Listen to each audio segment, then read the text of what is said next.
말씀의 제목이 좀 어렵죠. 뭐가 내려오지 않는 산재물이 뭘까? 우리가 벌써 7월도 세 번째 주가 돼요. 우리가 지난 첫째 주 우리가 맥주 감사 주일로 해서 우리가 이제 하반기의 시작을 통해서 뭘 하나님이 원하신다 그런 거예요. 우리의 가장 좋은 것을 원하시는 것이 아니라 우리의 잘 익지 않았지만 우리의 처음 것, 하나님 앞에 내어드리는 시작의 처음 것, 그걸 하나님이 원하신다. 그리고 두 번째 주는 뭐예요? 내 곁에 아무것도 없어도, 그래서 불평불만으로 시작을 하더라도 주님이 나와 함께 하시는 그 자체가 감사해서 내가 이제 내 손에 있는 것이 아니라 주님을 바라보며 없어도 감사드리는 그 감사가 우리가 나아갈 것이다 라고 우리가 이 감사에 대한 이야기를 두 주간 함께 나눴습니다. 그리고 이제 두 번 다 무엇을 드릴 것인가에 대한 관심의 그런 말씀의 주제를 우리가 함께 나눴죠. 근데 오늘 우리는 이제 무엇을 드릴 것인가에 대한 부분을 보다 한 걸음 더 우리가 말씀 안으로 한번 더 깊이 들어가 보려고 하는데요. 우리가 무엇을 드릴 것인가라는 문제보다 하나님이 무엇을 정말 원하는 것일까라는 것을 우리가 한번 살펴보고 싶습니다. 내가 무엇을 드리는 것이 중요한 것보다 하나님이 내게 무엇을 정말 원하는 것일까라는 모습으로 오늘 이 말씀을 우리가 한번 더 깊이 생각해 보려고 합니다. 그런 의미에서 우리가 오늘 로마서 12장 1절 말씀을 한 번 더 우리가 소리내어 읽어보도록 하겠습니다. 같이 함께 읽겠습니다. 그러므로 형제들아, 내가 하나님의 모든 자비하심으로 너희를 권하노니 너희 몸을 하나님이 기뻐하시는 거룩한 산제물로 드리라. 이는 너희가 드릴 영적 예배니라. 아멘. 가족 여러분, 여기 한번 주목해 보시길 바랍니다. 사도 바울이 지금 무엇을 드리라고 했어요? 뭐 곡식을 드리라 했습니까? 소나 양을 드리라 했습니까? 아니면 돈을 드리라 했습니까? 아니죠. 뭘 드리라고 했어요? 너희 몸을 드리라. 너희 몸을 드리라. 이 너희 몸을 드리라라는 이 표현은 나 자신을 드리라는 거예요. 내가 갖고 있는 소득의 핵심에 내가 갖고 있는 획득한 걸 드리라는 게 아니라 나 자신을 드리라는 거예요. 우리는 자꾸 하나님 앞에 드릴 때 내가 무엇을 얻은 것, 내가 획득한 것, 그걸 자꾸 드리려고 하는데 하나님은 그것을 원하시는 게 아니라 나 자신을 원하신다라는 사실을 오늘 이 말씀 속에서 우리가 느낄 수 있기를 소망합니다. 이것이 오늘 말씀의 핵심입니다. 하나님이 원하시는 것은 우리의 손에 든 물건이 아니라고요. 우리 자신이라는 거죠. 생각해 보십시오. 부모가 자녀에게 가장 바라는 것이 뭘까요? 자녀가 돈 많이 붙여주는 것? 그거 좋습니까? 선물 사다 주는 것? 그거 좋아요? 뭐 갑자기 아버지 차 타세요 하면서 좋은 차 사주는 거 그거 좋아하십니까? 부모가? 정말 부모가 기다리는 건 뭐예요? 자녀가 직접 얼굴 보여주는 거죠. 아닌 분도 계신가 보네. 넌 안 와도 된다. 돈만 붙여라 이거에. 자녀의 얼굴을 보여주는 거예요. 그리고 부모와 함께 소박한 밥 한 끼의 식사를, 그리고 그 어머니가 해주셨던 그 밥 한 끼를 맛있게 먹는 게 바로 부모가 원하는 것 아닐까 하는 것이죠. 그런데 돈을 붙이고 얼굴은 안 보이는 자녀들을 보면서 부모가 뭐를 해요? 돈 다 괜찮다, 없어도 된다. 그 자녀들이 주신 돈을 그냥 쓰시는 부모가 얼마나 있어요? 다 챙겨놓고 다 손주에게 다 또다시 내려가는 거죠. 너희들 좀 얼굴 좀 보자라는 거예요. 요 바쁜 이 시대를 살아가면서 우리가 같은 공간에 살아가면서도 시간 타임이 틀리다 보니까 얼굴도 못 보는 가족들이 얼마나 많아요. 같이 밥 한 끼 못하는 가족들이 얼마나 많습니까? 우리가 드리는 헌금 귀합니다. 그걸로 인해서 하나님의 나라 확장할 수 있고, 그리고 구제하고 아픈 사람들을 위해서 사용할 수 있습니다. 우리가 드리는 봉사 귀합니다. 봉사 없이 교회는 움직이지 않아요. 봉사가 수독되는 순간 교회의 기능은 다 마비됩니다.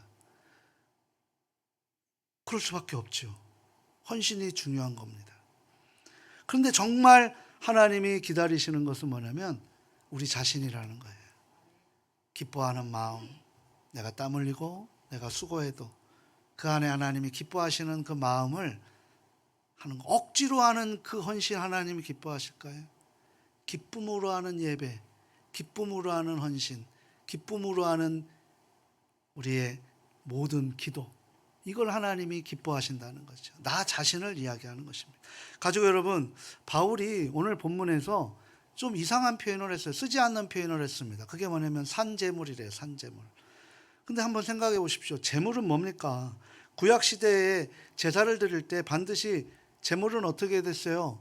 죽여야 했어요. 죽지 않으면 그것은 예배가 되지 않았어요. 그래서 그것을 목을 따고, 그리고 그 우슬초로 제사장이 제단에 뿌리고 그 제사 지내는 그 사람에게 피를 뿌립니다. 그리고 그 제단에 그 제물을 올려놓고 불에 태웁니다. 근데 레위기에 보게 되면 그 제물이 죽어야 된다는 거죠. 이게 제사였어요. 구약의 제사. 죽어야 제물입니다. 그러하게 살아있는 제물이라는 말 자체는 어떻게 보면 형용모순의 표현이라고 할 수 있는 거죠. 우리는 이해할 수 없는 거예요. 불에 다 굽는데 어떻게 살아있는 제물이 될 수 있을까? 그럼 바울이 왜 그걸 알면서도 이 표현을 했는가? 그 영적 의미를 우리가 오늘 깨달아야 된다는 거예요. 그래서 구약의 제사가 어떤 것인지를 한번 조금 더 들여다볼 필요가 있습니다. 여러분, 우리가 구약의 제사, 이제 우리는 예배 드리니까 제사 다 필요 없어. 그렇지 않습니다. 그 정신을 우리가 잃어버리면 예배 역시 우리가 드려지는 예배는 내 만족에 드리는 예배가 되지 하나님이 기뻐 받으시는 예배가 될 수 없는 거예요. 이 정신을 우리가 반드시 알아야 된다는 거죠. 자, 예배에는 5가지의 제사가 있었어요. 번제, 화목제, 속건제, 속죄제, 그리고 5가지의 제사가 있습니다. 소제. 그런데 그 중에 한 번도 빠지지 말고 상번제라고 하는, 그러니까 매일 드려지는 제사가 있는데 그게 뭐냐면 번제입니다. 근데 이 번제는 어떻게 드리냐면, 번제는 뭐라고 하냐면 이게 한문인데 번제는 태울 번의 제사 제자예요. 그러니까 짐승을 통째로 태워드리는 제사가, 유일한 제사가 번제입니다. 근데 이 다른 제사는 일부를 태우죠. 넓적다리를 태워서 넓적다리를 남겨두고 그것을 나눠주면 그것은 이제 화목제물로 인해서 받아서 하나님이 주신 그 넓적다리를 갖고 동네가 소고기 잔치하는 거예요. 근데 번제는 다 태웁니다. 근데 하나만 유일하게 남겨놔요. 그게 뭐냐면 짐승의 껍데기, 가죽을 남겨놓고 모든 것을 태우는 게 번제입니다. 하나도 남기지 않아요. 근데 왜 가죽만 남기는 것일까? 여기 아주 엄청난 은혜가 또 생기는 거죠. 여러분, 우리가 예배를 드릴 때, 예배라는 것은 뭡니까? 내가 하나님 앞에 예배를 드린다라고 하면 소위 그런 게 있죠. 예배를 드리면 우리는 무엇인가 하나님 앞에 받을 것을 예상하는 것이 있죠. 그죠? 우리가 예배를 드리면 문제가 해결이 되고 여러 가지 내가 계획된 모든 것들이 이루어지는 것. 우리가 기도도 그렇지 않습니까? 근데 이게 정확하게 얘기하면 옛날 할머니 할아버지들이 무당에게 드렸던 샤머니즘과 같은 모습이에요. 이게 기독교의 예배가 아니라고요. 이 번제라는 건 뭐냐면 하나님이 우리에게 먼저 다가와 주셔서 제물이 되어 주시고 죽으신 거예요. 신을 정성스럽게, 신을 간절하게 정성으로 신을 감동시켜서 얻어내는 제사가 아니라 하나님이 우리에게 찾아와 주셔서 우리에게 은혜를 주시고 그 은혜에 반응하며 살아가겠다고 결단하는 제사가 예배입니다. 이게 기독교의 예배예요. 번제가 바로 그런 거예요. 그래서 가죽옷은 뭐냐? 바로 우리가 창세기 3장에 보게 되면 죄 짓고 도망갔잖아요. 에덴 동산에 쫓겨났지 않습니까? 그래서 그들이 그 죄의 부끄러움을 가리기 위해서 뭘 했죠? 무화과 나뭇잎으로 했지만 그것이 계속 마르고 찢어져서 영혼을 갖지 못했다는 거예요. 그때 아담아 아담아 내가 어디 있느냐라고 우리 주님께서, 하나님께서 찾아오셔서 그들에게 무엇을 가려주셨어요? 무엇으로? 가죽옷이라는 거예요. 이 가죽옷이 바로 예수 그리스도의 의의 옷을 덧입는 것입니다. 이게 번제의 의미입니다. 이 의미를 붙들고 오늘 바울이 이야기하고 싶은 주님이 원하시는 기록에 남겨진 이 성경 말씀이 무엇인지를 우리가 바로 알고 진정한 예배의 삶을 우리가 살아가는 그런 은혜가 있기를 바랍니다. 그래서 번제는 나의 전부를 하나님 앞에 드린다라는 뜻입니다. 나의 전부를 드리는 거예요. 근데 잘 생각해 보십시오. 하나님이 먼저 우리에게 주셨다 그랬어요. 자, 우리가 예수를 믿고 거듭났습니까? 아니면 주님께서 십자가에 죽으셔서 우리가 거듭난 것을 믿게 됩니까? 내가 내 행동으로 구원을 받았습니까? 하나님은 십자가의 대속의 은혜로 내가 구원을 받았습니까? 그 하나님께서 우리를 먼저 살려주시고 앞으로 살아가라는 거듭난 인생을 살아가는 거잖아요. 번제가 그거라고요. 내가 너희를 용서해주고 내가 너희에게 축복을 주고 내가 너희 저주를 주지 않고 너희의 심판을 주지 않고 내가 너희를 이만큼 사랑한다. 내가 너희를 전부를 사랑한다. 라는 것을 알기 위해서 번제를 드리는 거지. 내가 전부를 드리니 하나님 나의 것을 책임져 주십시오. 나의 문제를 해결해 주십시오라고 하는 그런 예배가 아니라는 거예요. 번제는 뭡니까? 하나님이 나를 이만큼 전부를 이처럼 사랑하셔서 하나님의 전부인 예수 그리스도를 나에게 보내주셨던 그 은혜를 알고 나도 내 전부를 드립니다 라고 하는 그런 마음으로 드려지는 것이 번제의 의미라는 사실입니다. 통째로 드리는 거예요. 조금 떼어 드리는 것이 아니라 내가 벌었던 거 일부 드리는 그런 11조의 개념이 아니란 말이에요. 오늘 바울이 우리 몸을 드리라고 할 때 그 마음에 있었던 것이 바로 이 번제의 정신입니다. 나는 일부가 아니라 전부를 드리는 거예요. 왜? 우리 하나님이 전부를 나에게 주셨기 때문이죠. 이게 바로 하나님이 원하시는 예배고 소통이라는 거예요. 하나님은 전부를 주시는데 나는 일부를 드리고 거기에서 나는 조건을 단다? 이러면 소통이 안 되는 거죠. 교차하는 그 통로가 다른 것뿐입니다. 그러면 예배는 하나님이 기뻐하시는 예배가 될 수 없는 거죠. 하나님이 인정하시는 예배, 하나님이 기억하시는 예배를 드려야 되지 않겠습니까? 그래서 굳이 바울은 산제물이라는 것을 드린 거예요. 왜? 그 당시 모든 제사가, 모든 예배가 하나님이 기뻐하시는 예배를 드리지 않았다는 거예요. 오늘도 이 자리에 우리가 하나님 앞에 예배를 드리며 하나님 앞에 기뻐하시는 예배를 받으시기를 주님의 이름으로 축복합니다. 그 기도를 하나님이 그 예배를 안 받으시면 내가 지금 아무리 잘 나가고 아무리 성공해도 그건 성공이 아니고 그것은 실패의 길을 걸어가는, 멸망의 길을 걸어가는 삶이라는 거예요. 살아있는 채로 제단에 올라가라는 거예요. 살아있는 채로. 왜 그랬을까? 오늘 여기에 첫 번째 진리가 있습니다. 죽은 제물은 한 번 드리면 끝나는 거죠. 그러나 산 제물은 매일매일 드려야 한다는 거예요. 가족 여러분, 이게 무슨 뜻이냐면 죽은 짐승은 제단 위에 올려져 있으면 어떻게 될까요? 먼저 죽여서 제단 위에 올려놓잖아요. 그죠? 그럼 어떻게 돼요? 움직입니까? 산 제물을 위에 올려놔 보십시오. 그 뜨거운데 그 짐승이 거기에 가만히 나 죽겠습니다라고 합니까? 도망쳐 나갈 수밖에 없는 거예요. 근데 그래서 슬금슬금 내려옵니다. 우리 그런 거 있잖아요. 새우 좋아하십니까? 생새우 소금에다가 집어넣으면 걔네들이 팔딱팔딱 뛰면서 도망가요? 안 도망가요? 그 뚜껑 닫아놓죠. 왜? 뚜껑 열어놓으면 거기에 남은 새우 있어요? 없어요? 없어요. 왜? 살아있으니까. 다 도망가는 거예요. 우리에게 발이 있고 마음이 있으니까 조금만 뜨겁고 조금만 힘들면 다 내려옵니다. 그게 제단이에요. 이게 우리의 모습입니다. 우리가 결단할 때 제단에 올라갑니다.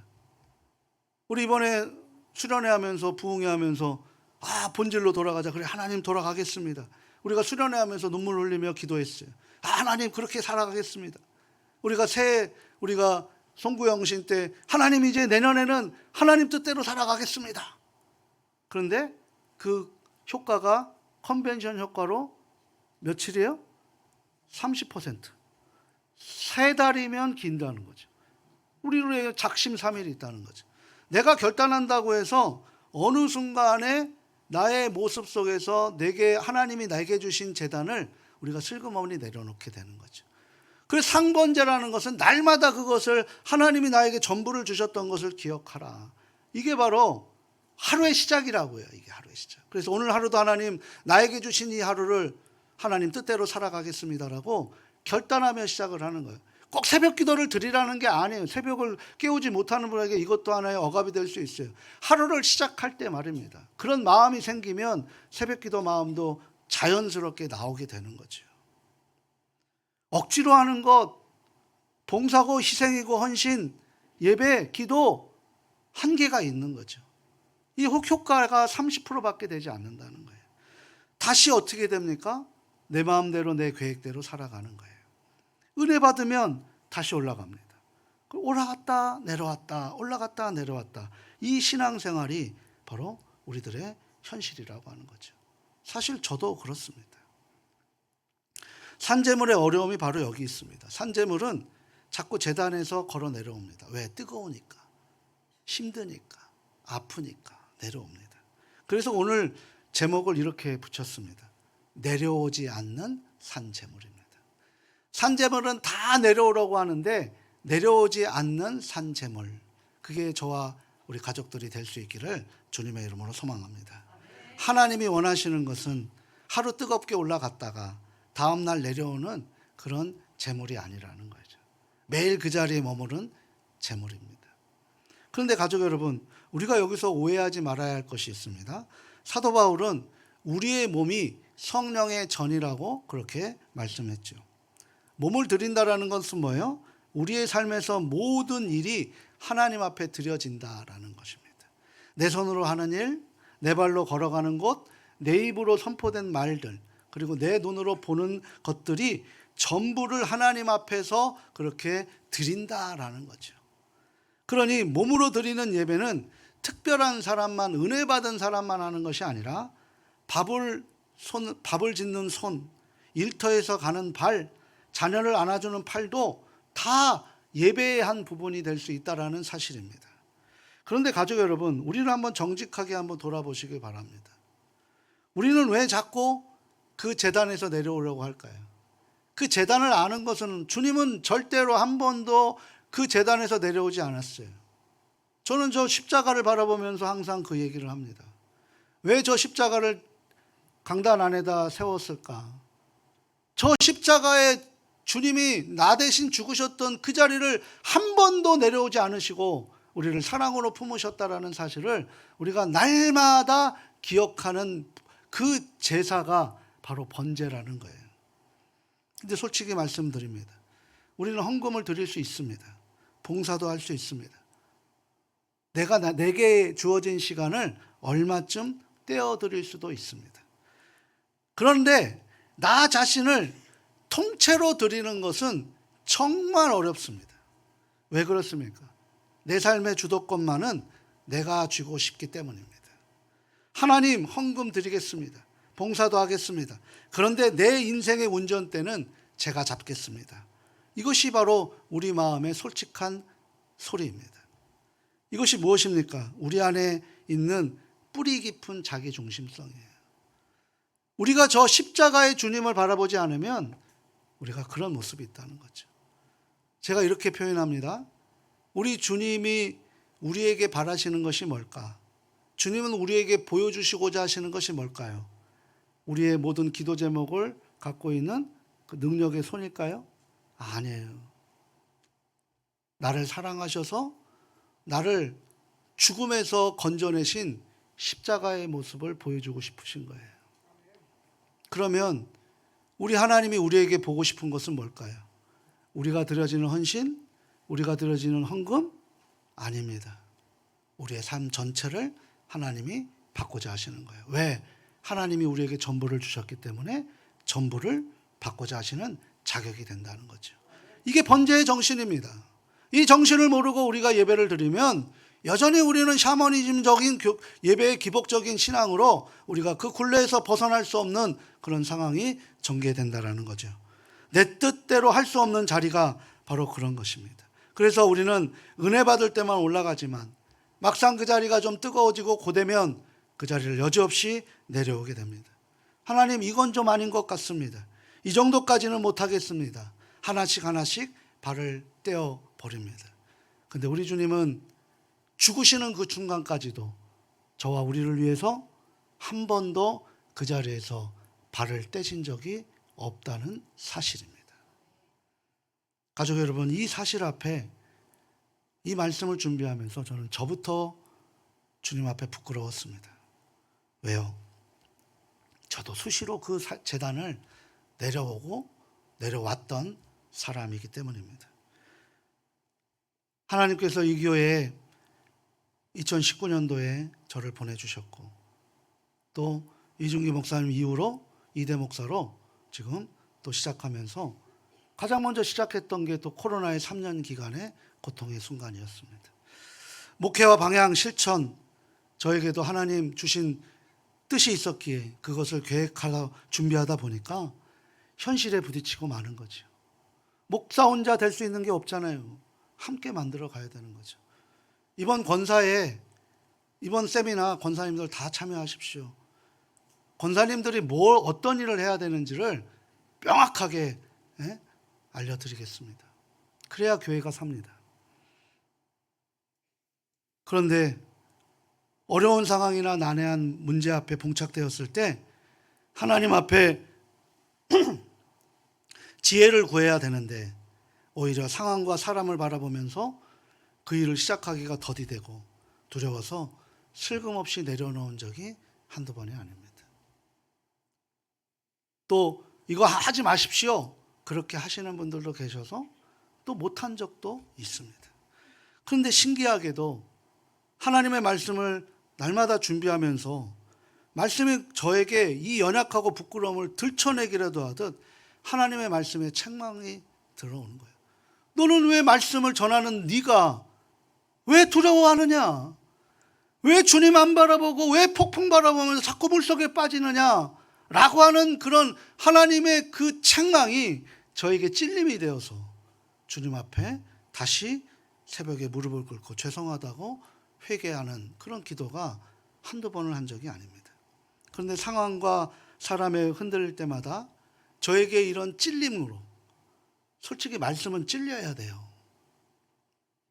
은혜를 받는다는 것은 내가 듣기 좋은 말이 아니라 하나님의 말씀이 내 생각과 충돌이 돼서 찔림으로 어찌할꼬 해야 되는 말씀이 바로 진짜 살아있는 말씀이고 은혜의 말씀이고 회개로 이어지는 말씀이라는 거예요. 왜? 우리가 하나님 다 알지 못하고 내중심적으로 살아가니까. 듣기 좋은 말을 하는 것보다 하나님의 말씀에서는 나를 바라볼 수 있는 거울과 같은 찔림의 말로 인해서 내가 그렇게 살지 못했구나라는 것을 우리가 깨닫는 것이 진짜 은혜 아닌가라는 생각이 듭니다. 세상 깨닫게 되는 일이 참 많았기에 이 말씀을 준비하는 내내 하나님 앞에 죄송한 마음으로 먼저 제가 받는 그런 감격의 기쁨을 가지고 말씀을 준비하게 됩니다. 가족 여러분, 우리가 정직하게 말하면 이 산재물의 삶은 우리의 힘으로 결코 되지 않습니다. 이를 악물고 결심한다고 되는 일이 아닙니다. 그러면 우리는 어떤 자리에 설 수 있습니까?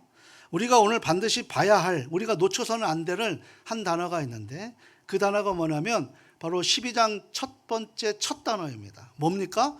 그러므로라는 단어예요.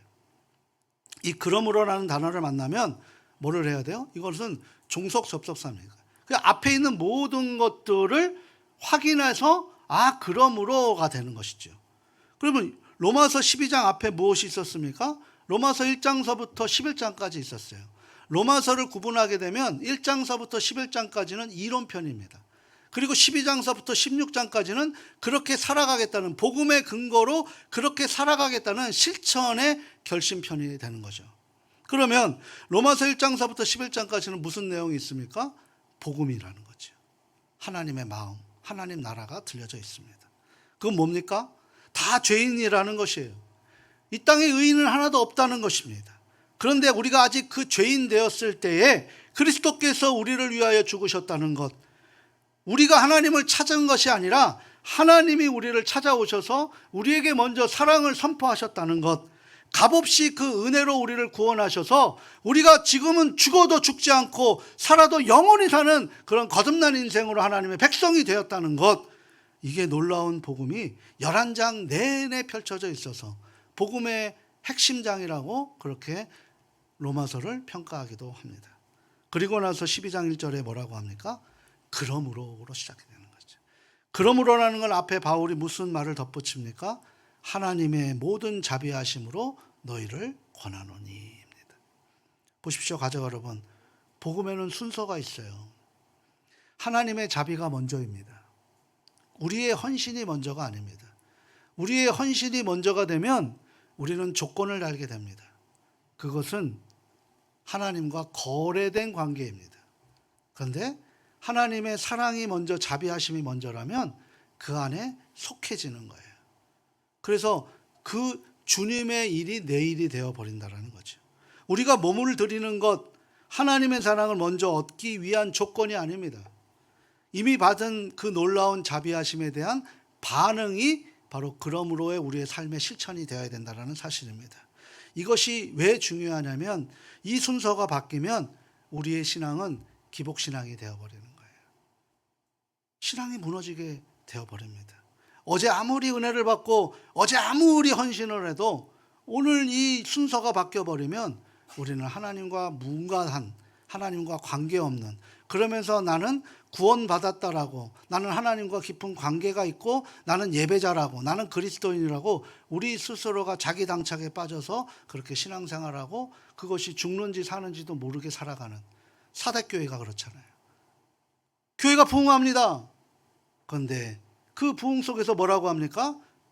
살았지만 실은 죽은 교회다라고 얘기를 하는 것입니다. 이 경고를 우리는 무심코 넘어가서는 안 된다는 거죠. 그래서 결국은 지쳐서 쓰러집니다. 이 순서를 바로 알면 우리의 신앙은 달라지는 거죠. 하나님은 이미 우리를 사랑하셨습니다. 내가 죄인 되었을 때에 그리스도께서 나를 위해 십자가에 죽으셨습니다. 그 사랑을 이미 받았기 때문에 그러므로 내가 드리는 것이지, 내가 드리기 때문에 하나님 이만큼 주십시오라고 하는 그런 마음은 성경 어느 곳에도 없고, 하나님은 그렇게 이 세상을 통치하지 않으신다는 거예요. 저 십자가의 저 주님을 바라보는 것이 무엇인지 우리가 바로 알아야 된다는 사실입니다. 가족 여러분, 여기 아주 놀라운 사실이 있어요. 우리에게 산제물이 되라고 하시는 그분이 사실은 우리를 위해 먼저 제물이 되신 분이라는 사실입니다. 예수 그리스도, 하나님께 드려진 가장 온전한 제물이지요. 그런데 주님은 산제물이 아니라 죽은 제물이 되셨어요. 십자가 위에 정말로 목숨을 내어 죽었습니다. 흠도 없고 점도 없는 어린 양으로 우리를 위해 완전히 드리셨습니다. 그러니 우리가 산제물이 될 수 있는 것은 뭐예요? 이미 우리를 위해 죽은 제물이 되어 주셨기 때문에 우리가 산제물로서의 역할을 감당할 수 있게 된다는 사실입니다. 주님께서 내 대신 죽으셨기에 우리가 살아서 드릴 수 있게 된 것입니다. 우리의 헌신은 우리에게서 시작된 것이 아니라 먼저 자기를 온전히 드리신 주님에게서 나온 그 은혜의 반응이 바로 우리의 헌신이 될 수 있을 줄 믿습니다. 그러므로 우리의 제단에 올라갈 힘도 우리에게서 나지 않아요. 여러분, 오늘 우리가 예배를 드리고 내가 내 힘으로 왔다, 이 생각 오늘 이 자리에서 다 버리시길 바랍니다. 주님의 불러주심에 우리가 반응해서 온 거예요. 이 우선의 먼저의 시작이 예배의 성공의 여부를, 예배의 승패의 여부를 가늠할 수 있는 거죠. 하나님 말씀이 얼마나 귀하고 얼마나 나에게 생명력이 되는지를 우리가 느끼게 되는 거예요. 이걸 느끼지 않으면 오늘 우리의 예배는 하나님이 받으시지 않는다라는 사실을 다시 한번 잊으시지 마시길 바랍니다. 이 제단에 머무는 힘이 바로 그 십자가 주님을 바라보면서 얻은 거예요. 바울은 그것을 몸소 체험했던 사람이기 때문에 하나님이 바울을 들어 쓰신 것입니다. 바울이 능력이 있어서가 아니에요. 바울이 어떻게 거룩한 산제물로 살았는지를 오늘 우리에게 보여주고 있는 거예요. 바울이 어떤 사람이었습니까? 복음을 위해서 매를 맞았습니다. 죽을 뻔했습니다. 배가 3번이나 파손됐습니다. 감옥에 갇혔고 굶주렸고 헐벗었던 인생을 복음을 위해서 살았습니다. 산제물이 되었습니다. 절대 내려오지 않았습니다. 그런데 그가 내려오지 않았었던 비결이 뭡니까? 하나님 앞에 이렇게 고백하는 거예요. 나는 날마다 죽노라. 부활을 체험한 거예요. 부활을. 날마다 죽는다는 말은 뭡니까? 매일 아침 제단 위에 다시 올라가는 것입니다. 그러니 우리도 낙심할 필요가 없습니다. 어제 내려왔다고 끝난 것이 아닙니다. 오늘 다시 올라가면 됩니다. 산제물의 삶은 한 번의 완벽한 결단이 아니라 매일 다시 올라가는 반복이 돼야 되는 거죠. 이게 매일 드려지는 상번제의 진정한 정신이라고 할 수 있는 거예요. 이 반복을 가능하게 하는 것이 무엇입니까? 바로 말씀이고 십자가에 계신 우리 예수님이라는 거예요. 가족 여러분, 여기에 한 가지를 더 보겠는데요. 바울은 이 산제물로 드리는 것을 뭐라고 명명했냐면 영적 예배라고 그렇게 명명했다는 거죠. 우리는 흔히 예배를 생각하죠. 어떤 예배를 우리가 상상하시고 생각하십니까? 오늘 이 11시에 우리는 10시 반에부터 예배를 드리는데 여러분 10시 반부터 예배예요. 찬양이 시작되잖아요. 찬양이. 11시에 예배가 아닙니다. 10시 반부터 예배예요. 찬양이 시작되면서부터 예배예요. 아니, 그 전서부터 눈을 뜨면서 예배죠. 근데 이 형식적 예배는 11시 반부터 예배예요. 찬양단이 찬양을 하면서 예배예요. 미리 오십시오. 일찍 오셔서 오는 것 절대로 손해 안 봅니다. 근데 우리가 오전에 이 1시간 드리는 여정의 이 모습을 우리는 예배라고 합니다. 나는 예배를 드렸어. 그렇죠? 그리고 저 문을 나가서 세상으로 발걸음을 나가면 우리는 예배가 끝났다라고 생각을 합니다. 그런데 성경은 그렇게 말씀하지 않습니다. 여기 두 번째 진리가 있는 거죠. 하나님께서 오늘 우리를 불러주셔서 세우신 목사의 입을 통해서 하나님의 말씀이 선포된 거죠. 이 자리는 인간의 목소리로 내는 자리가 아닙니다. 그렇기 때문에 이 자리에서는 세상의 소리하면 안 되는 거예요. 정치가 어떻고 뭐가 어떻고 그런 소리하면 안 되는 거예요. 이 자리에서는 하나님의 말씀만 전해야 되는 거예요. 왜? 저도 인격이 있고 생각이 있고 저에게도 색깔이 있기 때문에 그걸 전하면 안 되는 거예요. 하나님 말씀 전하는 것이죠. 그걸 우리가 듣는 것입니다. 듣고 뭘 합니까?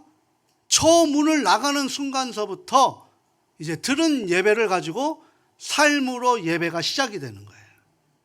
이게 예배입니다. 그러니까 오늘 우리가 이 예배를 영적 예배가 되기 위해서는 오늘 부족한 입술을 통해서 하나님의 말씀이 전해지는 저와 우리 가족들 모두가 들려지는 이 예배의 말씀을 가지고 세상 나갔을 때 저 삶의 자리에서 예배가 시작된다는 사실을 우리가 잊지 마시기 바랍니다. 이게 영적 예배라는 거예요. 마땅히 드려야 할 합당한 예배.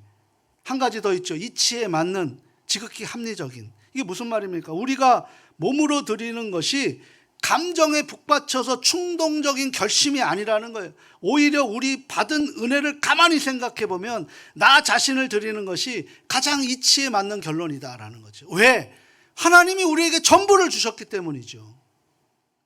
이치에 맞다면 우리도 전부를 드려야 되는 게 이치에 맞고 합당한 예배 아닐까요? 하나님이 우리에게 일부를 주셨다라면 우리도 일부를 주면 돼요.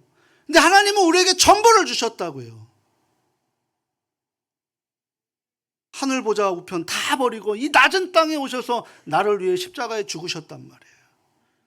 그럼 거기에 합당한 이치의 결론은 뭡니까?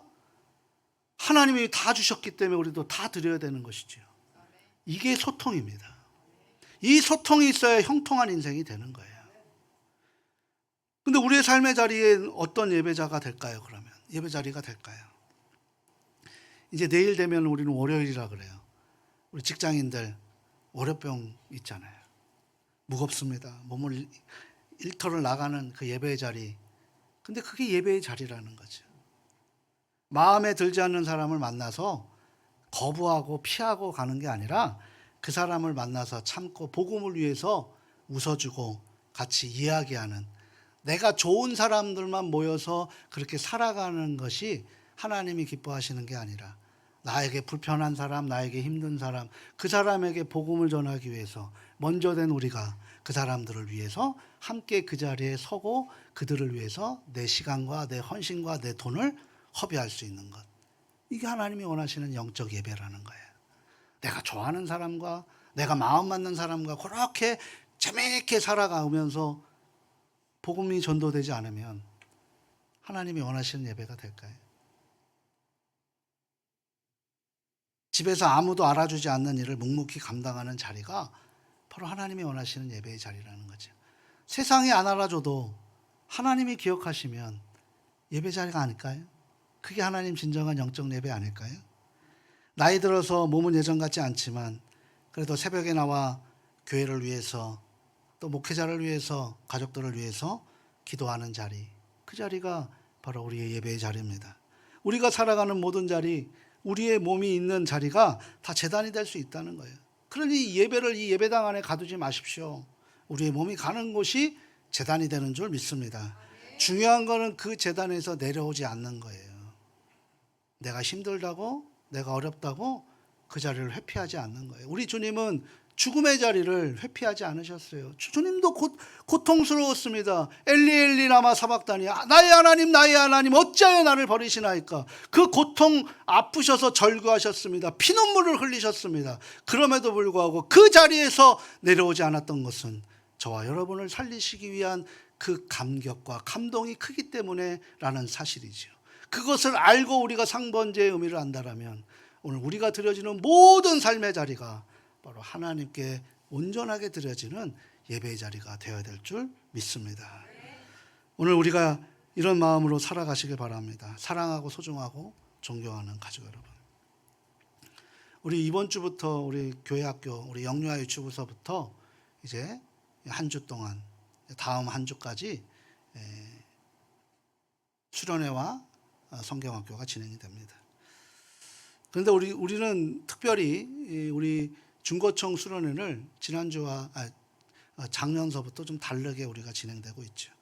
올해도 우리는 아이들만 보내지 않기를 바랍니다. 덥죠? 그날 되게 더울 겁니다. 지금 걱정합니다.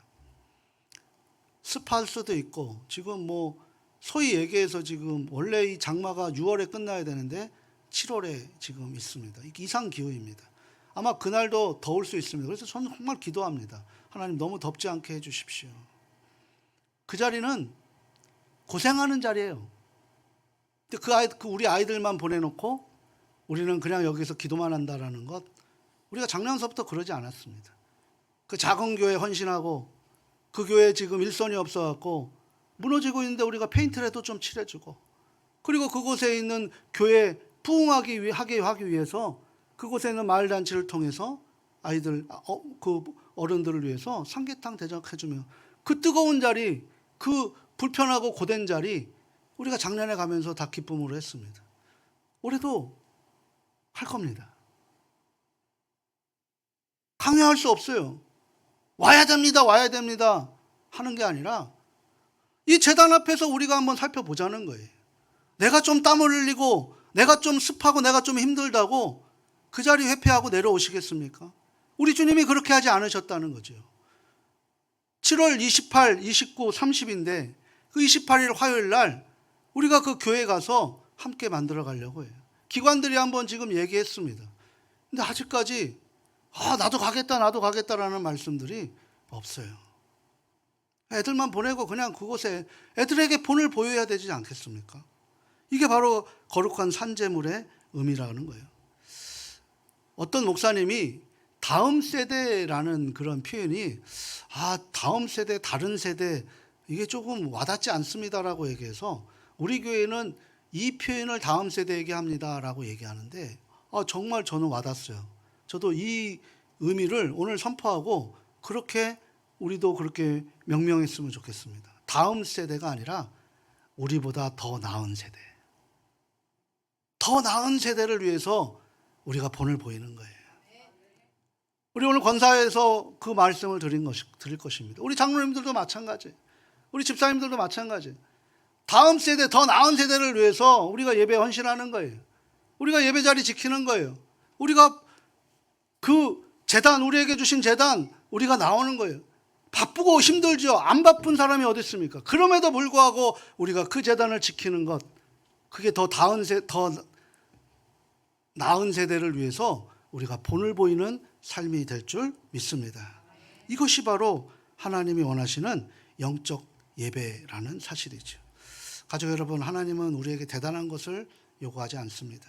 그저 나 자신을 원하시는 거죠. 왜? 주님이 나를 위해서 모든 것을 희생하셨기 때문입니다. 그리고 그 자리에 머물기를 원하십니다. 오늘도 내일도 그 다음 날도 내려오지 않는 산제물로 살아가실 수 있기를 주님의 이름으로 축원합니다. 이번 우리 모여지는 모든 우리 수련회, 우리 교회 학교, 특히 또 아동부도 지금 일정이 바뀌어서 굉장히 난처해지고 있을 텐데 같이 함께 도와주시고 함께 참여하셔서 더 나은 세대로 가는 그런 본이 되는 우리 어른 세대, 부모 세대 되시는 그런 내려오지 않는 산 재물의 은혜가 우리에게 있기를 주님의 이름으로 축복합니다.